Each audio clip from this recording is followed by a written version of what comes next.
সম্পত্তি নিয়ে দুই ভাইয়ের ভিতরে কি ধরনের বিরোধ দেখেন, কিন্তু তারা একটা কথা বারবারই ভুলে যায়, সেটা হলো যে তারা দুইজনেই একই মায়ের গর্ভের সন্তান।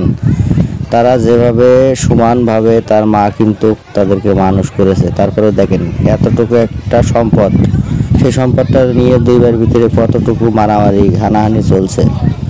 এরা বুঝতে পারে না যে সম্পত্তি কিন্তু আপনার মারা যাওয়ার পরে 3 হাত 3.5 হাত মাটি ছাড়া তাদের কপালে জুটবে না। তাও যদি সঠিকভাবে প্রাকৃতিকভাবে মৃত্যুটা হয় তাহলে সেই জায়গাটুকু তার জুটবে, আর যদি অন্যভাবে মৃত্যু হয় তাহলে কিন্তু তার সেই মাটিটুকু জুটবে না।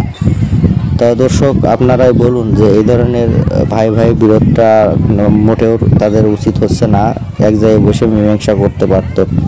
যাই হোক, আপনাদের ভিডিওটা ভালো লাগলে অবশ্যই শেয়ার করবেন, আর নতুন হলে অবশ্যই ফলো করবেন, লাইক করবেন, একটা কমেন্ট করে যাবেন।